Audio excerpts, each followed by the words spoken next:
Bismillahirrahmanirrahim.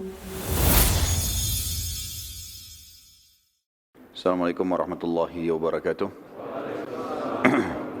Alhamdulillah, wassalatu wassalamu ala rasulillah. Segala puji bagi Allah subhanahu wa ta'ala, juga salawat dan taslim kepada Nabi besar Muhammad sallallahu alaihi wasallam. Tadi sudah kita ceritakan tentang kisah bagaimana Abu Dujadah Syammah ibn Harith radhiyallahu anhu memberikan hak pedang yang diberikan oleh Nabi sallallahu alaihi wasallam, yang menuntut haknya Allah dan Rasulnya di situ. Kisah yang lain teman-teman sekalian, kisah yang terjadi di perang Uhud yang tidak bisa luput dari seorang beriman adalah kisah sahabat yang mulia Hanzalah radhiyallahu anhu. Hanzalah radhiyallahu anhu adalah seorang sahabat yang menikah di hari Jumat malam.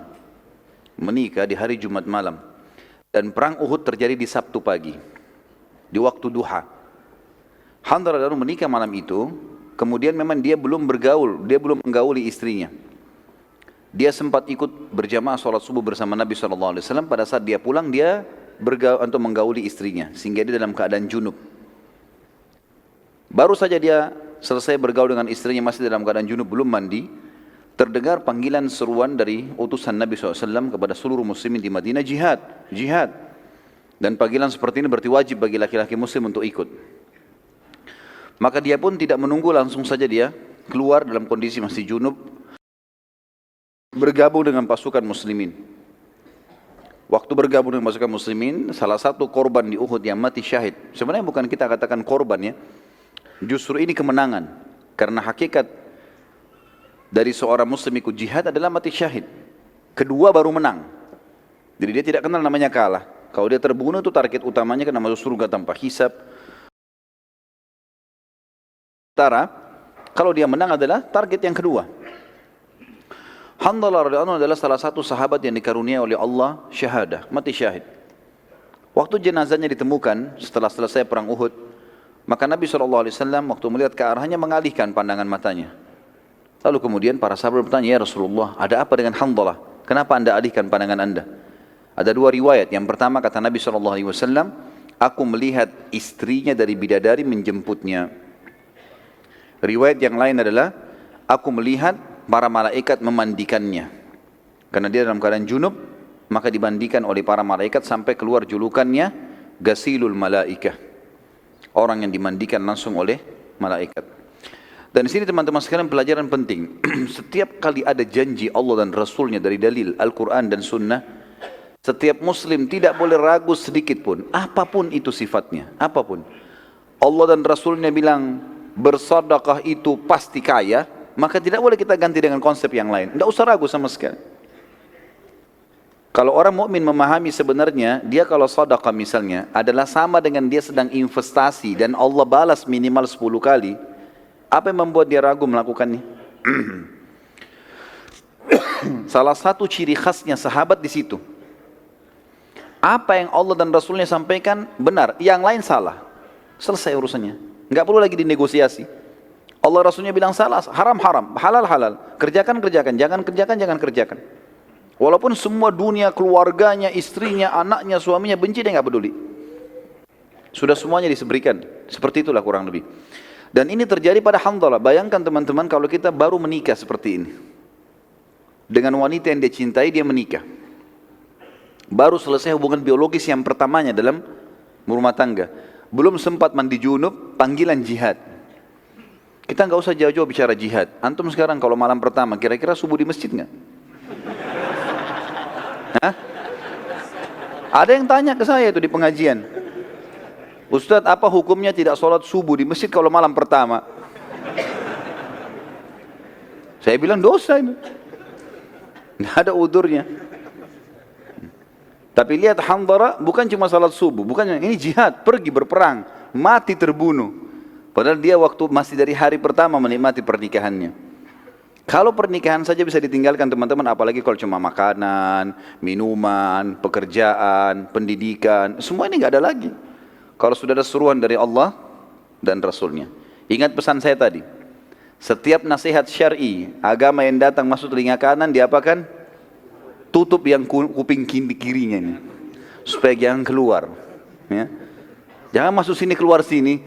Saya datang lagi bulan depan tanya lupa. Ya. Tapi kayaknya kalau kisah Hamdalah nggak lupa deh.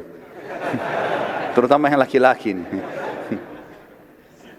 Dan kisah mereka teman-teman, kisah para salihin, para salaful ummah yang sampai kepada kita ini bukan hanya sekedar untuk dikenang dan didengar ya. Tapi Allah Azza wa Jalla sampaikan kepada kita untuk dijadikan sebagai ibrah, pelajaran. Ini loh ada orang sebelum kamu begini, disampaikan kisahnya ke kita. Ini 1400 tahun yang lalu ini. Sampai kepada kita di malam ini teman-teman di sini. Dan itu saja, kita tidak menghadiri saja, kita bukan hamdalahnya. Kalau saya yakin teman-teman memiliki iman, merasa bergetar. Luar biasa ya gitu. Padahal sudah 1400 tahun yang lalu Allah sampaikan teman-teman. Supaya kita sadar, oh ternyata yang janjikan Allah ini enggak salah, pasti benar. Dan tidak boleh ada keraguan sama sekali. Saya sarankan teman-teman kalau ikuti ceramah di YouTube, ada judul saya, ceramah saya itu judulnya, Hai Muslim, inilah pondasi agamamu. Saya bicara masalah keyakinan. Bagaimana itu harus ditanamkan dalam hati seseorang Muslim. Tidak boleh ragu sama sekali. Dan keyakinan terhadap apa yang Allah dan Rasul janjikan akan membuat ketenangan jiwa. Dan semua masalah dunia akan jadi kecil. Kisah yang unik juga yang terjadi di Uhud teman-teman sekalian. Kisah dua orang, Khuwairik, pendeta Yahudi, dan Kazman, salah satu penduduk asli Madinah. Pada saat seruhan Nabi SAW dikumandangkan hari Sabtu pagi di waktu duha, jihad, Khuwairik ini pendeta Yahudi, dia dengar. Tiba-tiba Khuwairik dalam riwayat sahih dikatakan berdiri lalu memotivasi para Yahudi dari menara benteng mereka. Hai Yahudi, keluarlah, masuk Islamlah. Kalian tahu Muhammad adalah utusan Allah. Demi Allah kalian membaca dalam kitab kalian Taurat, ciri-cirinya disebutkan nenek moyang kalian hijrah ke Madinah gara-gara Nabi ini. Sekarang dia kumandangkan jihad, mati masuk surga. Keluarlah. Pendeta yang panggilin, pendeta mereka. Apa jawaban orang Yahudi? Hai Khuwairik, hari Sabtu. Hari Sabtu hari raya, enggak boleh perang, enggak usah perang, enggak boleh apa-apa. Agama kita. Khuwairik tahu Taurat. Apa kata Khuwairik?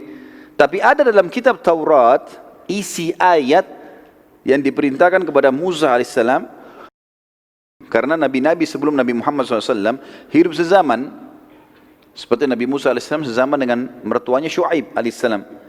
Dalam salah satu ayat Taurat itu ada isinya, kalau Musa alaihissalam berdakwah di Mesir sama Palestina, bila di wilayah lain ada nabi yang Musa tahu itu, Musa beritakan itu nabi, kemudian dia panggil jihad, yang di sini harus bantu yang di sana. Baiklah, kalian tidak beriman pada Muhammad, tapi kalian tahu dia nabi, Yahudi semua tahu. Ikuti ayat Taurat, bantu dia, minimal bantu. Sama jawabannya, kami enggak mau ini hari Sabtu, orang enggak boleh perang hari Sabtu, hukum Taurat, alasan. Macam-macam. Kata Khuwairik, kalau begitu saya sendiri akan pergi. Dia jalan sendiri dari benteng Yahudi menuju ke masjid Nabi SAW, waktu Nabi lagi susun pasukan. Lalu dia mengatakan, Ya Rasulullah, bukan lagi panggil nama Nabi SAW, karena orang Yahudi suka kurang ajar, panggil nama Nabi SAW gitu kan. Dia mengatakan langsung, Ya Rasulullah, asyhadu an la ilaha illallah wa anna Muhammad Rasulullah. Langsung syahadat, gak pakai tanya-tanya apa-apa ini. Nabi SAW sambut dia. Dia mengatakan, Ya Rasulullah, saya ingin ikut berperang. Kata Nabi SAW, bergabunglah dengan pasukan muslimin. Sudah selesai, ikut perang. Waktu berkecamuk perang teman-teman sekalian, rupanya Khuwairik dibunuh oleh orang Quraisy, mati. Waktu Nabi SAW kumpulin jenazah muslimin, ada jenazahnya Khuwairik. Nabi SAW senyum waktu lihat jenazahnya. Para sahabat mengatakan, kenapa ya Rasulullah?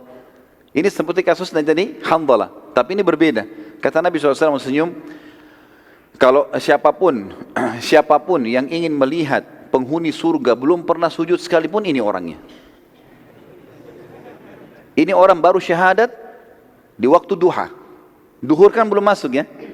Sebelumnya subuh dia belum ada kewajiban, masih dalam keadaan Yahudi. Duhur belum tiba wajib, dia meninggal di waktu duha, baru syahadat, berapa jam kemudian mati syahid. Siapa yang ingin melihat penghuni surga yang belum pernah sujud sekalipun, ini orangnya. Kebenaran agama Islam. Siapapun yang syahadat, asal dia tulus masuk surga. Kisah yang lainnya, dan saya satukan dalam tulisan saya adalah Kazman. Siapa Kazman ini? Ada satu orang dari Ansar, dia sudah ucapkan syahadat Muslim. Orangnya pemberani. Di kancah perang teman-teman sekalian, dia tebas musuh sana, tebas musuh sini. Berani sekali sampai dalam satu kali serangan bisa menebas beberapa orang musuh. Maka para sahabat memuji mengatakan, orang ini, Kazman ini di surga. Kalau dia terbunuh ini, mati syahid ini. Luar biasa bunuh banyak orang kafir. Karena ada hadis Nabi SAW tidak akan bersatu muslim sama kafir di neraka. Yang dia sempat bunuh di medan perang, ini masuk neraka, ini tidak akan bersatu sama dia. Dia akan masuk surga gitu. Maka Nabi SAW mengatakan tidak, dia di neraka. Para sahabat penasaran, kok bisa Nabi bilang di neraka, tapi ini lagi berkecamuk perang. Enggak ada waktu untuk bertanya. Mereka ikuti Kazman. Dari belakang diikuti. Kenapa ini Nabi bilang dia di neraka?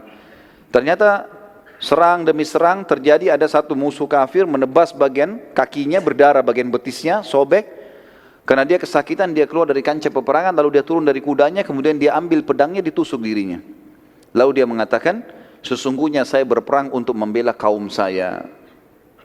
Maka para sahabat mengatakan pantas dia masuk neraka. Jadi membela karena suku, murni hanya karena suku saja, hanya fanatisme, hanya murni negara, bukan karena menikah kalimat Allah, maka ini tidak dapat syahadah. Tidak dapat mati syahid ini. Kisah yang lain adalah kisah Amr bin Jamur radhiyallahu anhu, seorang sahabat Nabi yang sudah berumur dari penduduk Madinah dan kakinya pincang. Dan ini karunia dari Allah SWT. Lihat bagaimana orang-orang yang ikhlas teman-teman. Dan kata para ulama sudah disepakati ini, siapa yang masuk di kancah peperangan ikhlas mau mati syahid, itu yang Allah kasih syahadah. Kalau ada orang masuk di kancah peperangan kemudian dia bimbang, saya mati atau enggak ya gitu. Pokoknya ikut berperang saja, cari pahalanya, maka tidak mati syahid kecuali ajalnya datang. Kuasa Allah, Allah memilih orang yang paling ikhlas, yang memang mau mati syahid, mau segera masuk surga, itu Allah kasih. Ini kisah-kisahnya satu demi satu kita sebutin. Di antaranya Amr bin Jamuh. Tadi sudah ada Handalah, ada Khuwairik, ya. Amr bin Jamuh berkata, ya Rasulullah, saya ingin berjihad tapi anak-anak saya larang. Anak-anaknya datang memegang tangannya, ya Rasulullah, ayah kami pincang, sudah tua. Maka kata Nabi SAW, kau pincang hai Amr. Kata Amr, ya Rasulullah, apakah orang pincang tidak bisa masuk surga? Saya juga mau ya Rasulullah. Justru saya mau masuk surga dengan pincang saya ini. Kata Nabi SAW, naikkan dia ke kudanya, biarin dia ikut. Ikut berperang, terbunuh mati syahid. Radhiyallahu anhu. Ya. Jadi bagaimana semangat sahabat teman-teman sekalian, pincang enggak menghalangi untuk itu. Sebagian orang, saya enggak tahu di sini ada atau tidak, baru gerimis enggak ke masjid. Enggak tahu kalau ada di sini hadir, ya. Merasa alhamdulillah. Baru gerimis enggak mau ke masjid. Baru ngantuk sedikit enggak mau hadir majelis ilmu. Bagaimana kalau jihad ini? Umroh mau cukur rambutnya bimbang. Sampai kadang-kadang saya bilang sama jemaah saya, baru rambut Pak, belum darah, baru gundul. Baru mau gundul gitu. Bagaimana caranya tidak mau berkorban untuk Allah dan Rasulnya ini? Padahal Allah yang membuat di urat saraf kita mengalir darah-darahnya, otot-otot dia yang rangkaikan dengan tulangnya segala macam, lalu kita tidak mau berkorban untuknya. Ambil pelajaran teman-teman dari para sahabat ini. Enggak setengah-setengah, janji Allah dan Rasulnya memang sudah pasti benar, jalani. Yang lain kisah Zubair bin Awam. Jadi ini terulang lagi teman-teman sekalian, hampir mirip dengan kisah Abu Qabs tadi. Rupanya ada lagi di pasukan kafir Quraisy orang yang mirip Abu Qabs di perang Badar tadi. Badannya besar, besi semua dari kepala sampai kaki kudanya, menyerang muslimin, nyusahin. Sahabat ngeluh lagi ke Nabi, ya Rasulullah, ada lagi nih pasukan kafir Quraisy. Nabi panggil lagi Zubair, panggil Zubair, suruh hadapi. Zubair datang lagi. Zubair mengatakan, demi Allah, saya tidak melihat sedikit pun ada celah di mukanya orang ini. Sama tadi, dikelilingi, dicari, sampai Zubair mengatakan, saya melihat kasus yang sama dengan yang di Badar. Celahnya cuma di antara dua matanya. Maka saya pun melempar tombak di tempat yang sasaran itu, dan dia mati terbunuh. Sama dengan kasus tadi di Badar. Dan ini juga termasuk teman-teman sekalian sudah saya jelaskan, bagaimana seorang muslim memiliki keterampilan dan kejelian. Dan kata Nabi SAW dalam sebuah hadis yang sahih, Inna Allah yuhibbu min abdin idza amila amalan an yutqinahu. Allah sangat suka, cinta dengan seorang hamba kalau dia kerjakan satu perbuatan, dia menguasainya. Jangan terlalu bercabang teman-teman. Kuasai bidang ini, pindah ke bidang lain setelah ini dikuasai. Lebih baik kita terkenal dengan satu bidang dan kita dikenal, itu tuh lebih baik. Nabi Daud alaihissalam fokus sebagai tukang besi, udah terkenal dengan itu. Walaupun keterampilan lain bisa, tapi ini ada yang dia dikuasai dengan sangat matang, gitu kan? Zubair dan para sahabat ini memang banyak mereka menguasai bidang-bidangnya, dan ini bagian daripada syariat kita. Profesional dalam bidangnya. Keterampilan diikuti dengan kejelian. Kita sebutkan juga beberapa kisah prajurit kafir di kancah peperangan Uhud, teman-teman sekalian. Di antaranya kisah Abu Amir. Abu Amir ini asli penduduk Madinah dan dia dulunya berusaha untuk menyatukan Aus dan Khazraj, dua suku yang nanti dikenal Ansar setelah Islam. Sebelum Islam masuk ke Madinah, Abu Amir ini mau menobatkan diri menjadi rajanya Aus dan Khazraj. Daripada kalian perang, saya jadi raja kalian, saya akan menyatukan. Dia orang kaya. Subhanallah, dengan hikmah Allah datang waktu Islam mulai masuk ke Madinah, gitu kan? Kemudian Nabi SAW hijrah ke Madinah, seluruh penduduk Madinah ini Aus dan Khazraj masuk Islam, dan mereka tidak mau lagi mengangkat Abu Amir sebagai rajanya. Abu Amir kecewa, karena dia kecewa, dia nggak mau masuk Islam, dia tinggalkan Madinah menuju ke negeri Syam. Waktu dia dengar di perang Uhud orang-orang Quraisy menyerang Madinah, dia kembali. Lalu kemudian dia masuk ke Madinah dan dia mulai ribut. Dia mengatakan kepada muslimin waktu itu, orang Madinah, ngapain kalian ikuti Muhammad? Ikuti saya. Saya dari suku kalian, Muhammad pendatang. Saya akan membuat Quraisy pulang, tidak jadi menyerang kalian. Tapi nggak ada satupun orang yang mau ikuti dia ini. Nggak ada yang dengar, orang sudah tahu, sudah masuk iman dalam hatinya, sudah tahu kalau ini benar. Mana mau didahulukan dia dari Nabi SAW? Nggak mungkin. Dia sakit hati, dia keluar. Kemudian dia sempat membuat beberapa lubang di lokasi peperangan. Tapi dengan hikmah Allah, lubang ini dia buat, dia tidak tahu kalau Nabi akan ke situ, tapi dia perkirakan di tempat yang nanti pasukan muslimin terdesak, di situ yang dibuat lubang oleh Abu Amir. Digali lubang cukup dalam, satu orang kalau injak dia akan jatuh. Kurang lebih ukuran 2 orang laki-laki berdiri, gitu kan? Jadi susah untuk keluar dan sempit. Itu ditutup dengan pelapa-pelapa kurma. Dibuatlah beberapa tempat sama dia, dan ini nanti salah satu lubang ini yang Nabi SAW jatuh di dalamnya pada saat pasukan muslimin terdesak. Setelah buat lubang-lubang ini, dia bergabung dengan pasukan Quraisy. Dia bergabung dengan pasukan Quraisy, tapi akhirnya dia juga terbunuh bersama dengan pasukan Quraisy. Ini diantara kisah salah satu orang kafir yang perlu ditahu namanya, karena dia bergabung dengan pasukan Quraisy. Yang lain adalah Jubair ibn Mut'im. Ini juga salah satu tokoh Quraisy. Dia memiliki budak yang kita sudah tahu namanya Wahsy. Dan dia kebetulan paman Jubair itu dibunuh oleh Hamzah di Badr. Pamannya dibunuh oleh Hamzah di Badr. Maka dia bilang, hai Wahsy, kalau kau bisa membunuh Muhammad atau membunuh pamannya Hamzah yang telah membunuh pamanku, kau bebas. Enggak jadi budak lagi. Mendengar perkataan ini, Hindun binti Utbah, istrinya Abu Sufyan, berkata juga kepada Wahsy, hai Wahsy, kalau kau bisa bunuh Hamzah, dia telah menjadi penyebab terbunuhnya ayahku Utbah bin Rabi'ah. Kan itu ada terbunuh 3 orang pada duel, pada saat duel awal perang Badr kan.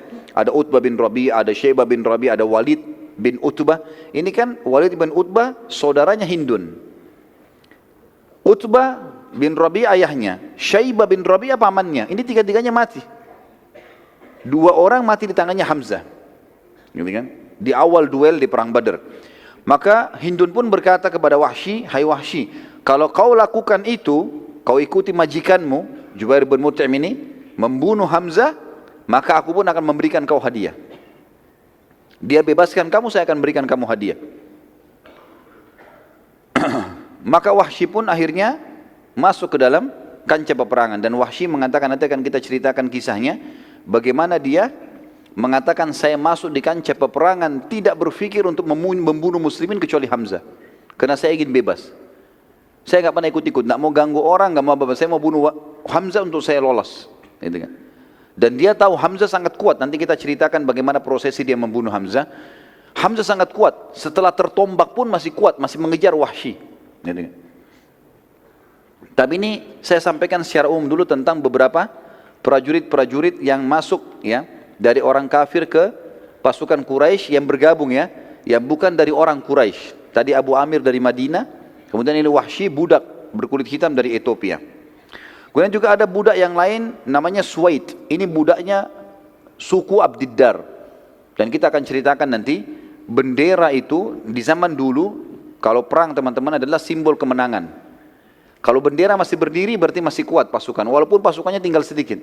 Kalau bendera jatuh walaupun pasukan banyak berarti sudah kalah. Jadi yang pegang bendera ini harus orang kuat, karena dia jadi sasaran serangan. Nah Suwaib ini adalah budak Abdiddar yang akan memegang bendera Quraisy terakhir sebelum Quraisy kocar kacir. Dan dianggap oleh ahli sejarah dia masuk untuk memegang kembali bendera agar pasukan Quraisy mengalahkan muslimin. Ya. Sekarang kita ceritakan teman-teman sekalian subbahasan bagaimana awal kecamuk peperangan sehingga muslimin menang dan bagaimana akhirnya berbalik muslimin kalah di perang Uhud. Dan ini perlu dijelaskan dan disatukan dalam sebuah subjudul supaya orang mengenang memang awalnya menang dan akhirnya dikalahkan, tapi nanti akan ada kemenangan lagi. Masih satu rentetan, ya. Karena banyak orang cuma mengatakan di Uhud muslimin kalah, simple seperti itu saja. Enggak dijelasin kalau sebenarnya mereka menang awalnya. Awal kemenangan muslimin, kita jelaskan ceritanya. Pada zaman dahulu tentunya saya bilang tadi bendera adalah simbol kemenangan. Kalau masih ada berarti menang, kalau tidak ada berarti kalah, seperti itulah. Maka ada 3 orang sahabat yang mulia namanya Hamzah bin Abdul Muttalib masyhur, kemudian Ali bin Abi Thalib, ponakannya sendiri, dan Asim bin Thabit. 3 orang ini teman-teman sekalian berkumpul semuanya, bersepakat mengatakan, ini begitu pecikan takbir Nabi kumandangkan, kita bertiga serang pemegang benderanya Quraisy. Enggak usah lawan yang lain, cari pemegang bendera, tebas nih, bunuh supaya jatuh benderanya. Karena pasukan mereka lebih banyak, muslimin 700, ini 3000, gitu kan. Tadinya 1000 tapi kan 300 munafik pulang ke Madinah. Ternyata betul terjadi. Pada saat itu teman-teman sekalian yang memegang benderanya Quraisy dari keturunan Abdiddar. Kalau masih ingat rentetan histori pertama, sirah pertama saya jelaskan tentang Abdiddar dan Abdul Manaf, gitu kan? Salah satu turunan kakek Nabi SAW. Intinya seperti itulah. Ini kalau saya rentet panjang lagi. Yang jelas ini masih keluarga Nabi SAW. Hamzah dan Ali datang. Dan ini pelajaran teman-teman. Dalam masalah akidah sudah tidak ada lagi batas. Nggak ada lagi namanya kerabat, apalagi kalau di medan perang. Ini sudah berbeda hukumnya. Maka keduanya pun, suku Abdiddar waktu mau pergi, waktu di perang Badar mereka yang pegang bendera. Dan akhirnya kalah orang-orang musyrik. Abu Sufyan di perang Uhud mengatakan, hai anak-anak Abu Talha. Abu Talha kebetulan dianggap kepala sukunya Abdiddar. Anakmu ini 6 orang laki-laki mau perang, ikut perang. Di Badar kita dikalahkan gara-gara kalian yang pegang bendera dan jatuh. Kalau sekarang kalian tidak bisa memegang bendera, tidak bisa pegang amanah ini dan akan jatuh dikalahkan, maka berserahkan pada kami. Kami kasih kepada suku-suku yang pemberani.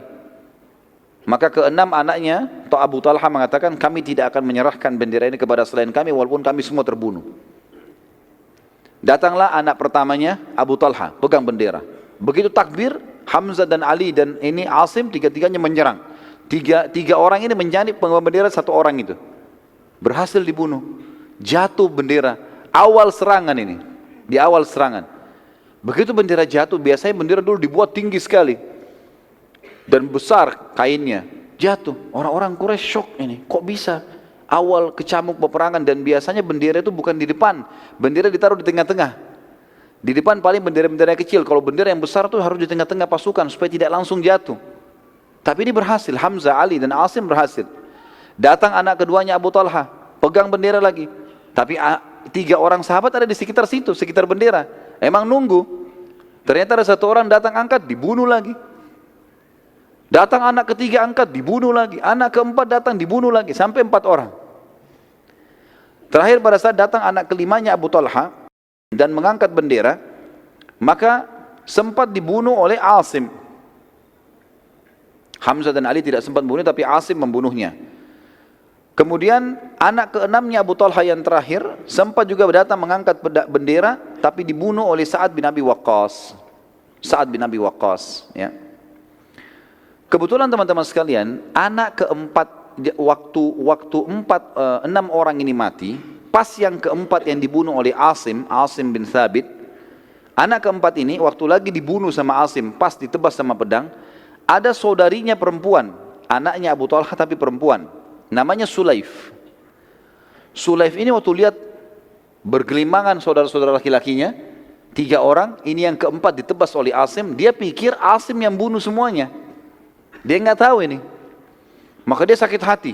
Dia kemudian kembali ke tengah-tengah pasukan musyrikin, lalu dia menggunakan gendangnya, rebana karena perempuan dibawa oleh orang-orang Quraisy biasa untuk memotivasi pasukan. Mereka menari-nari segala. Lalu dia pukul gendangnya, lalu dia mengatakan si Sulaif, siapa yang bisa membunuh Asim untukku, lalu dia membawa batok kepalanya kepadaku, maka aku akan isi seukuran batok kepalanya Asim emas buat dia. Dia motivasi orang untuk perang bunuh Asim ini. Mendengar kalimat tersebut, orang-orang Quraisy yang ada sekitar situ tamak, mau tahu kalau ini Sulaif ini orang kaya. Maka mereka pun akhirnya mengeroyoki Asim pada saat itu, berusaha mencari dan mengeroyoki Asim. Sulaif pada saat itu, teman-teman sekalian, kemudian menyiapkan beberapa emas yang dia harus berikan, sampai akhirnya Abu Sufyan mengeluarkan instruksi. Begini isinya, sebagaimana mereka muslimin menyerang bendera kita, sekarang kita serang bendera mereka. Karena ini bendera sudah nggak bisa nih. Dan harus ada satu orang yang memegang bendera dari Abdiddar, gitu kan. Angkatlah bendera, maka datang Suwaib tadi, yang sempat kita sebutkan namanya Suwaib ini adalah budak Abdiddar. Dia datang lalu dia pegang, lalu dia kibar-kibarkan. Sambil pasukan musyrikin berusaha melindungi bendera tadi dan mencari siapa yang memegang bendera dari muslimin. Waktu itu kebetulan yang pegang bendera Mus'ab bin Umair radhiyallahu anhu, nanti kita kisahkan juga bagaimana meninggalnya beliau. Pada saat itu teman-teman akhirnya perang mulai memanas dan target mereka adalah saling menjatuhkan bendera satu sama yang lain. Pada saat itu Hamzah, Ali dan Asim, ketiga orang ini tetap tidak mau, walaupun pasukan Quraisy melindungi pemegang bendera, tetap mereka berusaha bertiga menjatuhkan bendera. Dan Asim pun tetap tidak peduli dengan penawaran Sulaif tadi kepada orang-orang Quraisy. Akhirnya ketiganya berhasil membunuh budak tadi, Suwaib, dan bendera Quraisy jatuh. Gara-gara ini teman-teman sekalian, kena bendera sudah 8 kali jatuh, dan Suwaib waktu jatuh ditusuk oleh 3 orang sahabat ini, sempat jatuh. Dia terpotong tangannya kanan, dia pegang bendera dengan tangan kiri, terpotong tangan kiri, dia pegang dengan tangan kanannya, sampai ditebas, dia jatuh pun ke tanah, dia masih pegang bendera itu. Dia masih berusaha jepit, sampai Sa'ad bin Abi Waqqas datang dan membunuhnya. Pada saat itu, Sa'ad bin Abi Waqqas tentunya membunuhnya bukan dengan pedang, bukan datang ke dia membunuhnya, tapi dari jarak jauh, Nabi SAW melihat pemegang bendera, Suwaib sekarang, dan Hamzah, Ali dan Asim lagi mengeruyuinya. Begitu dia jatuh, dia masih pegang bendera. Kata Nabi SAW, diambil anak panah kepada Sa'ad, hai Sa'ad, lemparlah, panahkan dengan taruhan ibu dan ayahku. Ini biasanya orang Arab ucapkan, ini bukan sumpah ya. Artinya, posisimu aku posisikan sebagaimana aku hormati kedua orang tuaku. Biasanya orang Arab kalau mau memohon dengan ucapkan kalimat itu. Maka Sa'ad mengatakan, aku belum pernah melihat ada orang yang mengucapkan kedua kalimat ini. Artinya Nabi SAW mengatakan, aku memposisikan kamu, ya, menghormati kamu sebagaimana aku hormati kedua orang tuaku, kecuali aku.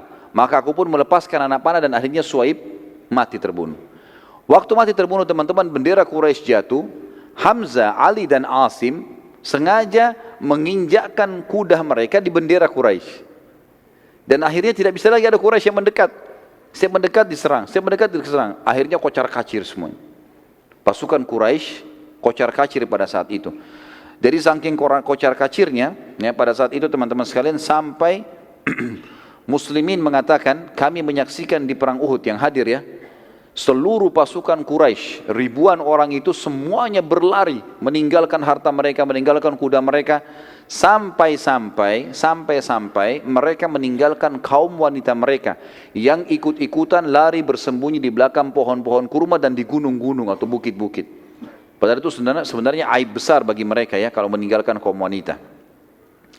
Setelah kejadian tersebut teman-teman sekalian, kita sekarang melihat bagaimana kekalahan muslimin. Sudah menang nih sekarang, sudah kocar kacir semua. Sampai beberapa sahabat menceritakan, kami melihat kancah peperangan kosong, nggak ada apa-apa, nggak ada manusia maksudnya, tapi penuh dengan ghanimah. Kekalahan muslimin terjadi teman-teman sekalian pada saat 43 orang dari pemanah Nabi SAW yang dipimpin oleh Abdullah bin Jubair di Bukit Pemanah melihat kejadian tersebut. Di bukit ini teman-teman bisa lihat lebih jauh, pasukan Quraisy sudah sangat jauh, sudah mengarah ke Mekah, Sudah tinggal kelihatan bayangannya saja, kayaknya nggak mungkin kembali lagi nih pasukan. Sementara 600 orang pasukan muslim yang dibentuk oleh Nabi SAW selain pemanah kan 700 orang, 650 kan di pasukan. 600 orang sekian itu mengejar ke sana, 600 orang mengejar yang 2000 itu. Siapa yang ketangkap jadi tawanan, seperti itulah. Kurang lebih sisa 50 orang saja, 40-50 orang, ini nggak ikut-ikutan menyerang musuh, tapi mereka sibuk mengambil ghanimah, kumpulin ghanimah. Melihat kejadian tersebut, orang-orang ini, 43 pemanah ini teman-teman sekalian, mereka melihat tempat itu kosong, mereka bilang, sudah nggak ada musuh, ayo kita turun bantu sahabat saudara-saudara kita untuk ngumpulin ghanimah. Kata Abdullah bin Jubair, ingat pesan Nabi SAW, jangan tinggalkan bukit, menang atau kalah, sampai tunggu instruksi. Tapi gak ada lagi, musuh gak ada. Subhanallah, dari 50 orang, 43 turun, berkhianat di sini turun mereka. Ya, di sini kita katakan berkhianat teman-teman sekalian, bukan aib untuk para sahabat, tapi untuk individu yang melakukannya. Karena definisi sahabat jauh lebih luas masalah ini. Maka turunlah 43 orang itu, ikut kumpulin ghanimah. Karena sisa 7 orang, saya tadi di awal peperangan ini menceritakan teman-teman ada 200 pasukan kudanya Quraisy sembunyi di sebuah lembah. Tapi 50 pemanah tahu ini, sehingga mereka kalau mau menyerang dipanahin. Mereka tidak berani maju. Satu kali lemparkan 50 anak panah. Mereka cuma 200 orang, bisa habis ini kalau dipanah dengan 3 kali 4 kali panah gitu. Waktu melihat 43 orang ini turun, yang 7 orang ini sibuk nasihatin teman-temannya, jangan turun, jangan turun. Khalid bin Walid gunakan kesempatan, keluar dari lembah. Manuver, dia naik di atas bukit pemanah, lalu dibunuh yang 7 orang. Sahabat ini. Waktu dibunuh 7 orang, jangan lupa tadi, di kancah peperangan sisa berapa orang? 50. Ditambah dengan 43 orang, 90 orang sekian. Ya. Cuma ini jumlahnya pasukan muslimin, yang lainnya jauh di depan sana. Maka yang terjadi, 200 orang ini membunuh yang 7 orang, kemudian mereka menyerang dari belakang. Dan ini pasukan kuda, ini sama dengan kalau kita tank sekarang. Kuat sekali. Kudanya bisa menyerang, dia bisa menyerang. Lalu Khalid bin Walid menyeranglah pasukan yang 90 itu. Yang ada di depan, dari belakang nih.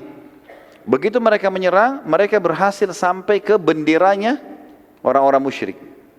Hamzah, Ali dan Asim ikut dengan 600 itu, menyerang musuh ke depan.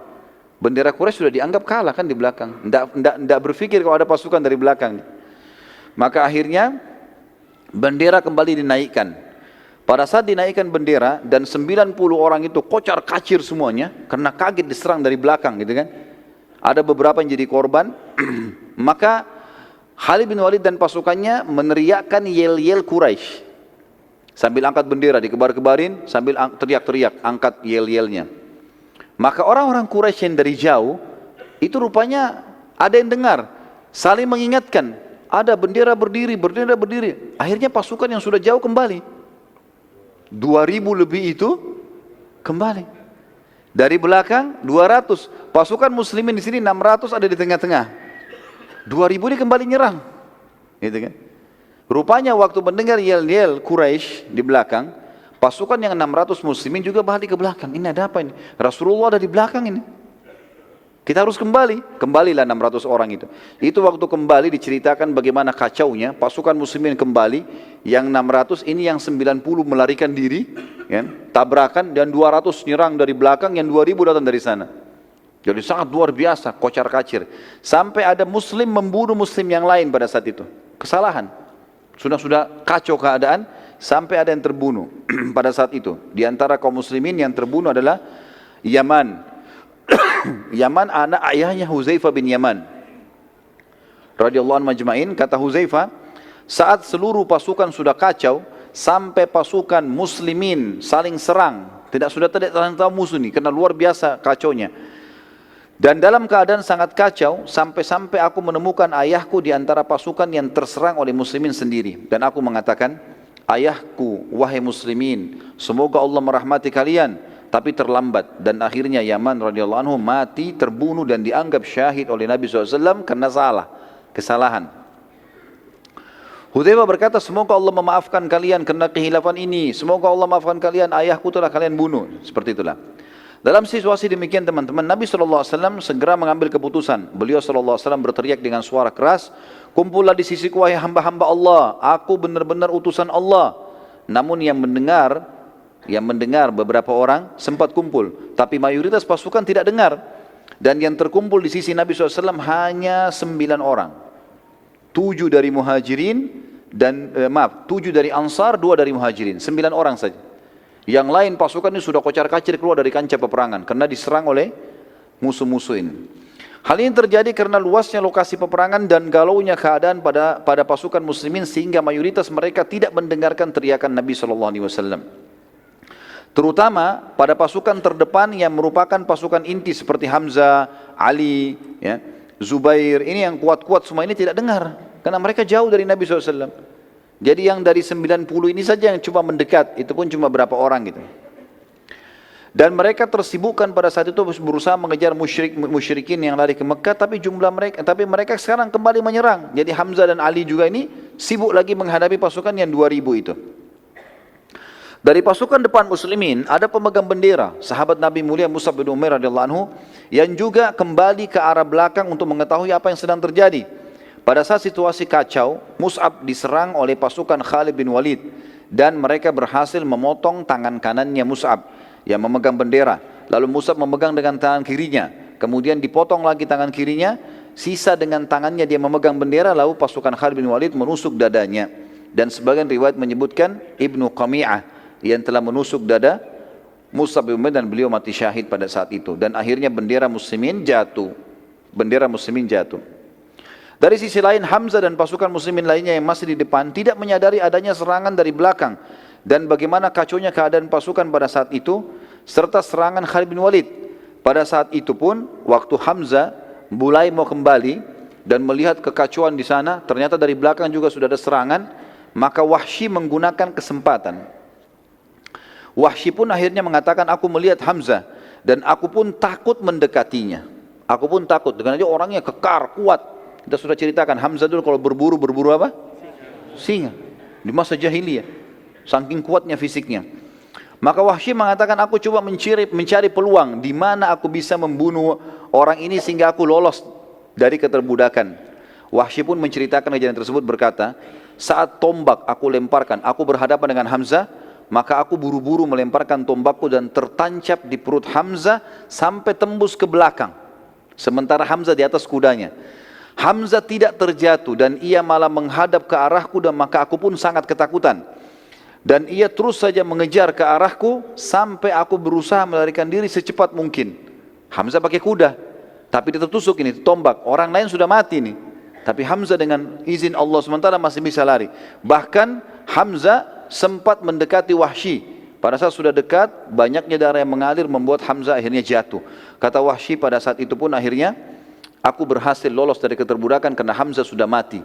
Dan aku mencabut tombakku dari tubuh Hamzah setelah aku pastikan dia sudah meninggal.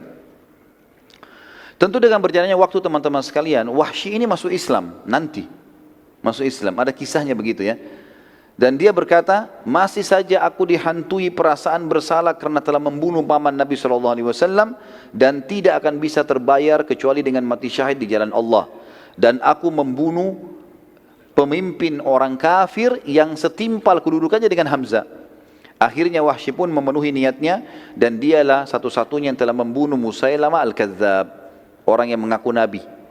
Pada saat akhir hidupnya Nabi SAW dan pada saat Nabi meninggal di pasukan Abu Bakar, Wahsy ikut. Dan Wahsy membunuh Musailamah al-Kadzdzab dengan tombak yang dia pakai bunuh Hamzah. Dia bersihkan, dia rapikan, lalu dia tombak ke arah yang mirip dengan Hamzah. Maka dia mengatakan, Wahsy berkata, inilah imbalan atas terbunuhnya paman Nabi SAW. Dan juga perlu diketahui pada saat Wahsy masuk Islam, Nabi SAW menerima Islamnya. Tapi Nabi mengatakan, wahai Wahsy, jangan sering tampil di hadapanku. Begitu saja. Karena Nabi masih ingat. Ya. Hamzah ini pada saat terbunuh, nanti kita akan lihat bagaimana korban-korban Uhud. Luar biasa menyedihkan. Gitu kan?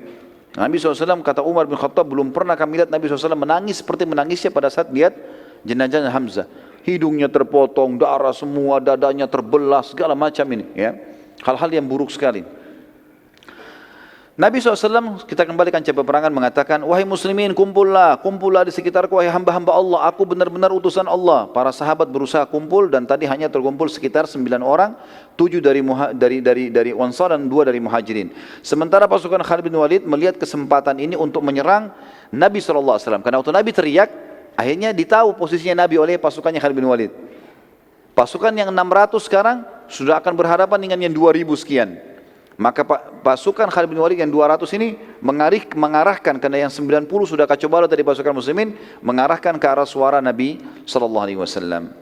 Pada saat itu teman-teman sekalian, 9 orang sahabat ini berusaha untuk membela Nabi SAW, tapi semuanya terbunuh, 9-9-nya di tangan Khalid bin Walid dengan pasukannya. Terbunuh semuanya, karena mereka jalan kaki. 200 orang ini semua berkuda. Sampai tertinggal Nabi SAW. Utbah bin Abi Waqqas dan Abdullah ibn Abi Kami'ah. Ini Utbah, saudaranya Sa'ad bin Abi Waqqas ya. Tapi dalam keadaan kafir, ikut dengan pasukan musyrikin. Utbah bin Abi Waqqas dan Abdullah bin Abi Kami'ah, keduanya dari pasukan Khalid, berusaha menyerang Nabi SAW. Dan Nabi SAW saat itu masih ditemani oleh satu orang sahabat. Maaf, tadi bukan tinggal sendiri, tapi ada satu orang, Talha bin Ubaidillah. Dan menyusul sahabat yang lain, datang itu Sa'ad bin Abi Waqqas, saudaranya Utbah.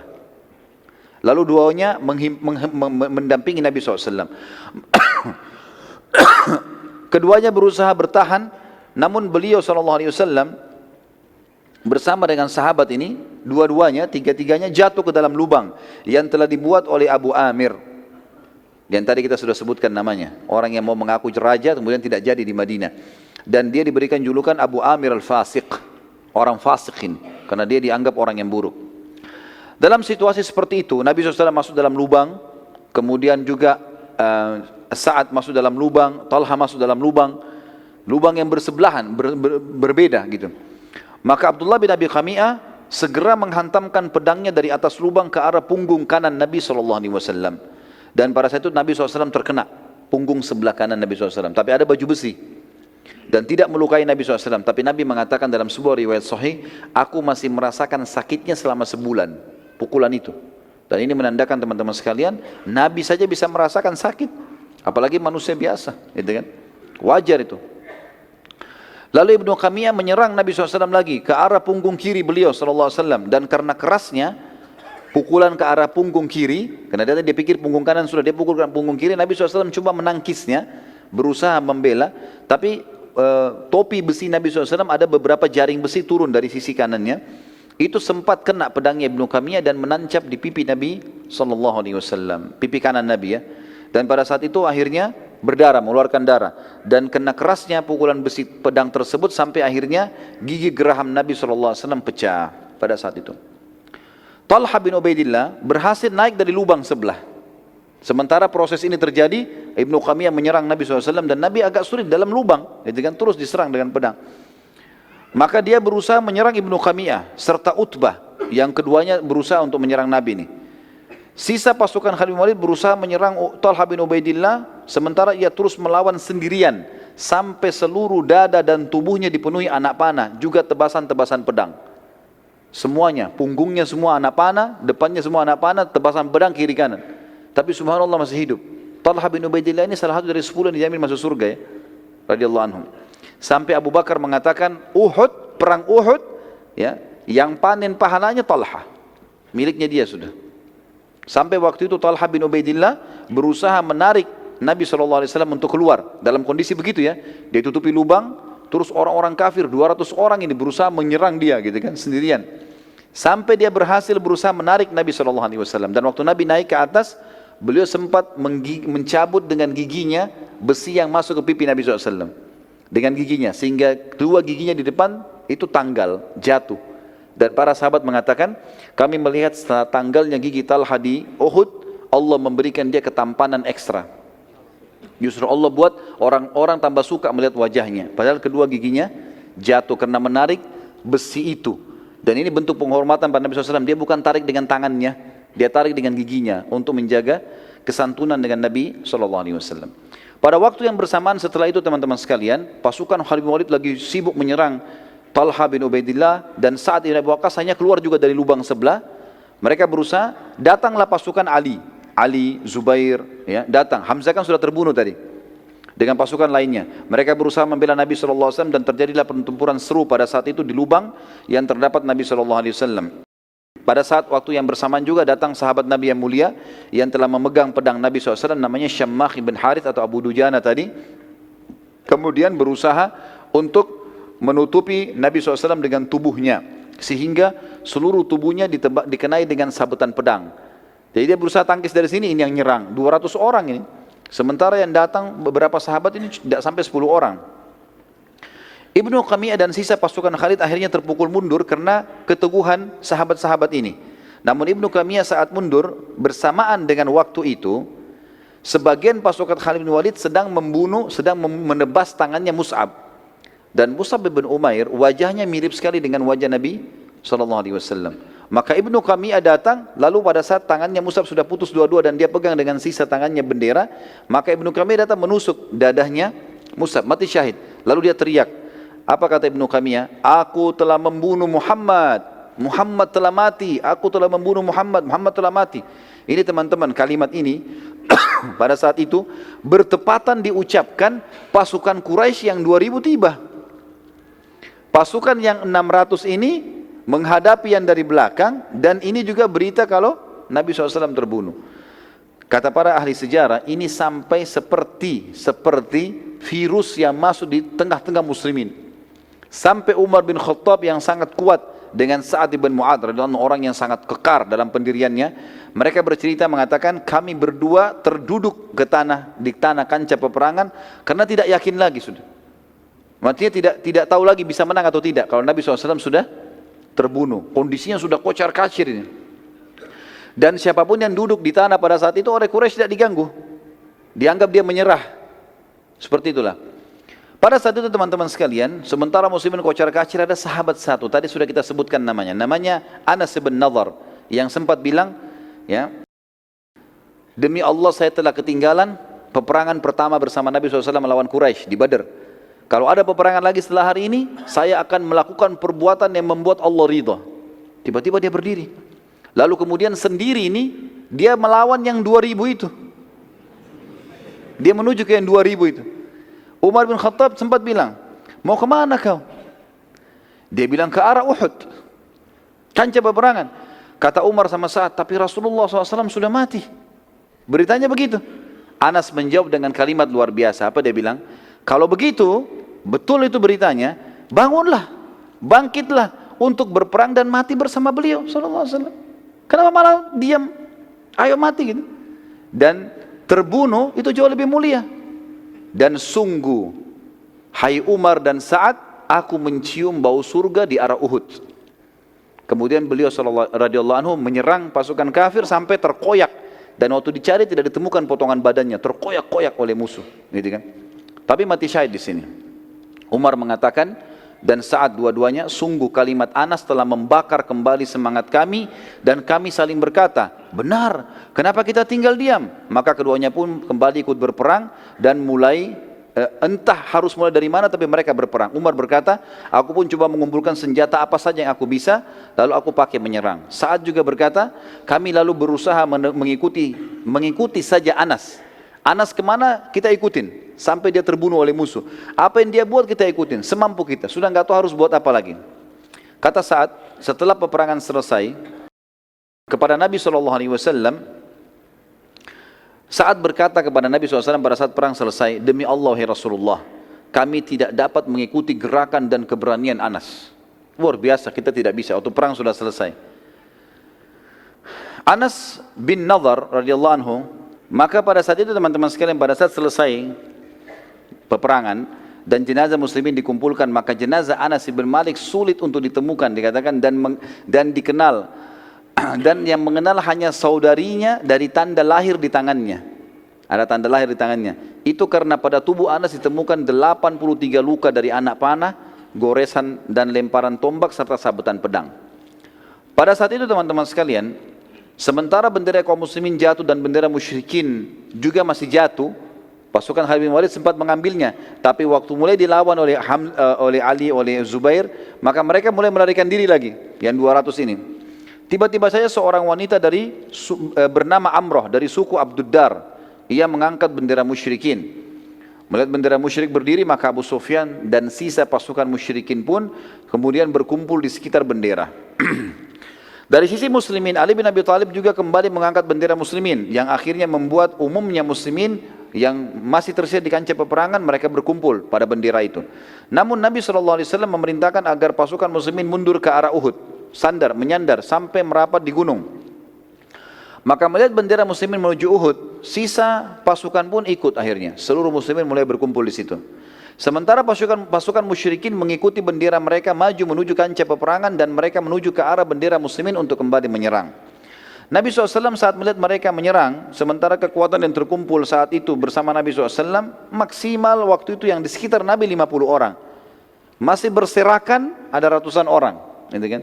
Pasukan musyrikin sudah bersatu, ribuan orang datang sekarang. Maka Nabi SAW menyerahkan anak-anak panah kepada Sa'ad bin Abi Waqqas. Kata Nabi SAW, lempar hai Sa'ad, panah ke arah musuh, supaya muslimin bisa berkumpul. Kata Sa'ad, apa yang saya harus lempar ya Rasulullah? Rasulullah SAW mengatakan, lempar wahai Sa'ad dengan apa saja yang aku beri. Maka Sa'ad mengatakan, aku pun memanah dengan anak-anak panah yang diberi oleh Nabi SAW. Setiap dikasih diarahkan ke panah. Dan sampai aku melempar anak panah yang tidak bermata tajam, patah ke depannya. Pokoknya dikasih aku panahin. Tugas aku cuma melemparkan ke arah musuh. Kata Sa'ad, aku pun memanah dengan anak-anak panah yang diberi oleh Nabi SAW. Dan demi Allah, setiap anak panah yang dilempar mematikan musuh. Jadi satu anak panah dilempar mati, mati. Jadi mungkin lebih dari 20 anak panah dilempar oleh Sa'ad, semuanya membunuh. Mati, termasuk yang tidak ada runcingnya tadi itu. Subhanallah, kata ahli sejarah, gara-gara perilaku ini, kejadian ini, orang-orang Quraisy berhenti. Enggak jadi menyerang, yang 2000 itu enggak jadi menyerang. Ini setiap anak panah bunuh satu. Ini bermasalah, padahal cuma Nabi sama Sa'ad, mereka lihat dari jauh. Gitu kan?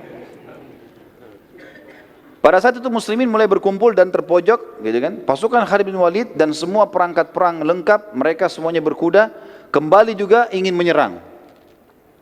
Atur strategi, karena saat sekarang cuma memanah, tapi kalau dari dua sisi yang sekian ratus pasukan dan sekian ribu pasukan ini menyerang semuanya, ini kesulitan akhirnya. Sa'ad pun berkata, lalu aku memanah ke arah pasukan Khalid bin Walid dan subhanallah, setiap anak panah yang aku panahkan lagi membunuh satu prajurit Khalid. Dari 200 itu terbunuh lagi 10 orang, terbunuh lagi 20 orang. Dengan 5-6 anak panah saja, pasukan Khalid bin Walid berjatuhan satu sama yang lain.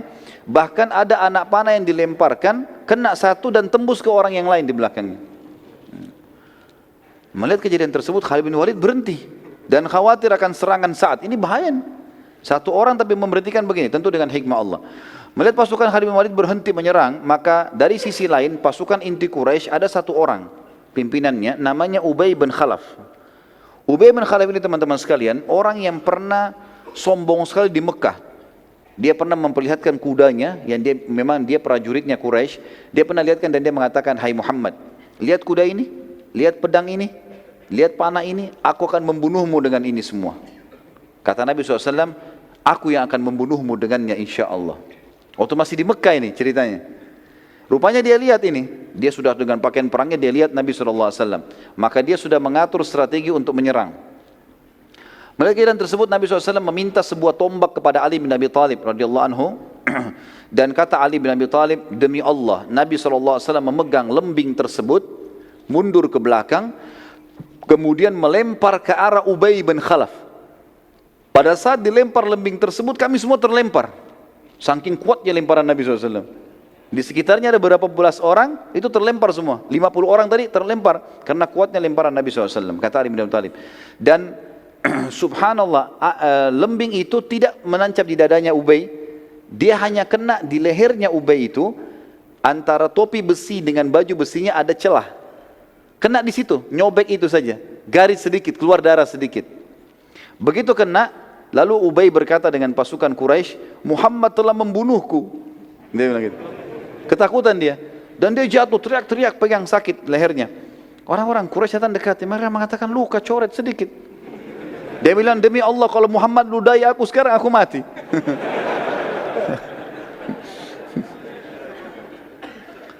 Pada saat dia balik ke Mekah, ini kita cerita selesai peperangan, mereka balik ke Mekah, ternyata betul Ubay ini sakit parah gara-gara luka itu dan tidak bisa sembuh dan akhirnya mati gara-gara itu.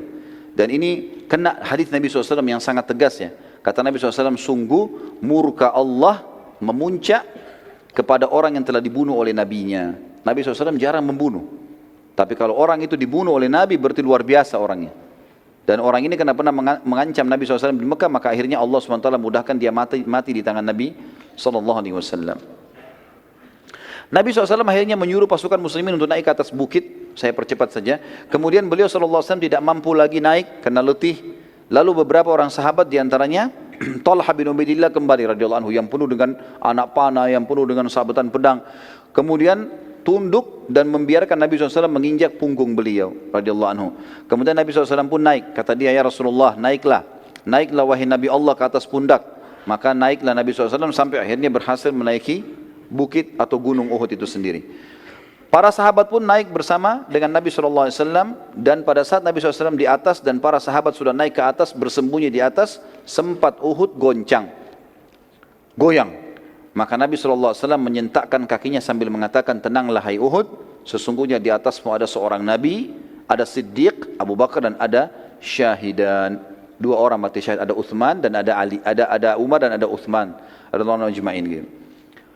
Pasukan Quraisy kemudian mendekati sekitar gunung Uhud di tempat para sahabat sembunyi, lalu Abu Sufyan selaku pemimpin pasukan berteriak dengan suara keras mengatakan, apakah masih ada Muhammad di antara kalian? Nabi SAW mengatakan, jangan ada yang jawab.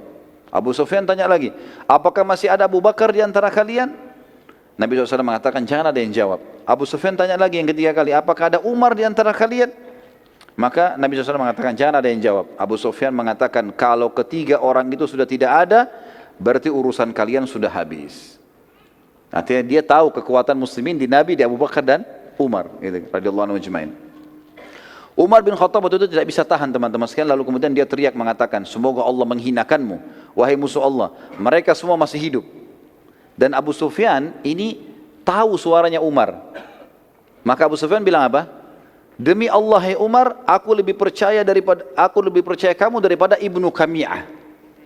Tadi Ibnu Qami'ah siapa? Yang menyebarin isu kalau dia bunuh Nabi SAW kan? Aku telah bunuh Muhammad, kan dia yang sebar itu. Kata Abu Sufyan, demi Allah aku lebih percaya kau daripada Ibnu Qami'ah. Berarti betul Nabi SAW masih hidup. Lalu kemudian Abu Sufyan mengatakan, telah menang Hubal, patungnya mereka kan? Kata Nabi SAW, tidakkah kalian jawab? Kata Umar, apa kami jawab ya Rasulullah? Kata Nabi SAW, jawab, katakan, Allah jauh lebih mulia dan terhormat. Maka Umar berkata, Allahu a'az wa akram. Allah itu lebih mulia dan lebih terhormat. Abu Sufyan berkata lagi, kami memiliki Al-Lat dan tidak ada Lat untuk kalian. Lat ini nama patungnya mereka. Umar menjawab, Allah satu-satunya tempat bersandar kami. Abu Sufyan berkata lagi, sungguh inilah imbalan atas kekalahan kami di Badar. Perlu aku ingatkan bahwa pada jenazah-jenazah kalian terdapat mutilasi dan pengerusakan pada jasad mereka yang tidak aku perintahkan dan tidak aku larang. Pasukanku ini ada yang mutilasi loh, ada yang potong-potong tangan, ada yang potong kuping, ada yang potong hidung. Tapi ini tidak aku perintahkan dan aku juga tidak larang karena mereka dendam kejadian di Badar. Umar menjawab, sungguh korban kami pasti masuk surga dan korban kalian masuk neraka. Lalu pasukan Quraisy balik menuju ke arah Mekah teman-teman sekalian, sementara Nabi SAW dan para sahabat sibuk mengurus jenazah mujahidin. Nabi SAW sempat menanyakan beberapa orang sahabat, diantaranya Sa'ad ibn Rabi' radhiyallahu anhu yang ada ditemukan di antara korban muslimin. Dan Nabi SAW berkata kepada para sahabat, carikan untuk saya Sa'ad ibn Rabi'. Para sahabat menyebar, sampai hanya ada seorang sahabat menemukan dia, lalu berkata, wahai Sa'ad, Sa'ad lagi penuh dengan darah, lagi sementara mau sakarat ya.